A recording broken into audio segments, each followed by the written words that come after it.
So it's probably important now to go ahead and set up all the lawsuits and everything for it to try to establish a right to not just keep and bear arms, but to make them. Certainly. And then, I mean, I guess the question there is what, if you're foreseeing a future where you're going to see more of these homemade guns or more homemade guns in, at crime scenes in criminals' possession, what do you think that's an inevitable result of, I guess the freedom to make your own firearms in this way, or the freedom of information, or is there some way to combat that isn't just banning all homemade firearms?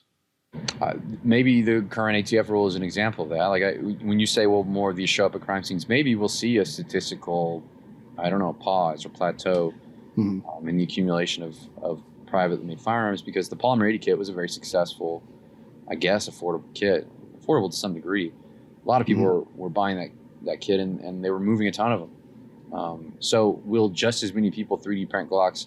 I'm not saying that, but I am saying when you find Glocks with no serial numbers now, they'll probably be 3D printed. So it re-characterizes the debate. So maybe it'll still take a few years, but what do you think is going to happen next? There's an industry pressure now to build and ship the cheapest, smallest 3D printer package just for making receivers for Glocks and rifles, for example. So, I mean, I haven't commercialized that yet, but someone's going to, and maybe it'll be me, but hell, I can only handle like 4 or 5 lawsuits at a time. So, it'll be somebody. Yeah, but I guess, actually, I'm interested here in your thoughts on Polymer 80. I mean, do you think there's no way, if this rule goes through in its current form and, legal challenges don't strike it, down or parts of it, do you think that a company like Polymer 80 isn't going to be able to continue under these rules? I think very clearly under these rules, Polymer 80 can't continue with their unserialized kits. There has been some indication in the last year that they intend to continue making serialized and legitimate firearms, and maybe even serialized kits, if that makes sense. I suppose there's some segment of the market which might be drawn to serialized kits, but I guarantee you it's a much smaller fraction of the market. I mean, you just go buy an actual, just a regular gun. You're like, point, right? You're buying a Glock with extra steps. I was just thinking they could just sell the 80%. They may.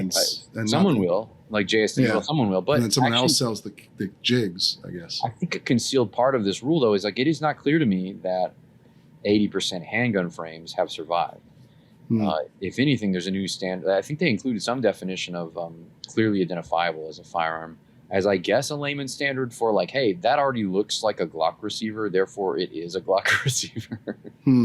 But we haven't seen that confirmed. This is why the AR-15 admission, for example, was like startling to me in the rule. It didn't feel like to me they even needed to say that, but clearly they felt they had to. So maybe we'll see more on board, but I think that is interesting. You're right. They only specifically said that the AR-15's 80% lower isn't a firearm. They haven't necessarily specifically said what Polymer 80 sells as an unfinished frame is an unfinished frame in their opinion. So I guess that will be played out in court for sure. Probably it's probably worth hitting some of the footnotes in these areas where it's discussed, but they kind of glide around that new definition of frame, and a lot of companies like mine are only thinking about receiver in a general sense, and that's not what's happened here. There's now new species of frames and receivers, including for silencers. Now silencers have frames. Yeah, although I felt like the silencer thing is actually that's another area where I would imagine that gun owners and gun rights advocates would actually be happier, because it's the goal of it is to reduce how onerous the process of like repairing or modifying a silencer or suppressor is. I can feel there's a benefit to the current construction. And they explain, they try to go out of the way to say, hey, we're doing you a favor here, but I don't like the idea that receiver or silencers can have frames. I don't think the statute is built that way. They're just kind of, again, a lot of this is built like, go ahead. They've traditionally treated it as any part of a silencer or suppressor is legally a silencer or suppressor, and you have to go through all the paperwork if you want to like replace even a wipe. Which is like a little seal rubber seals that people put into that's suppressors. Crazy.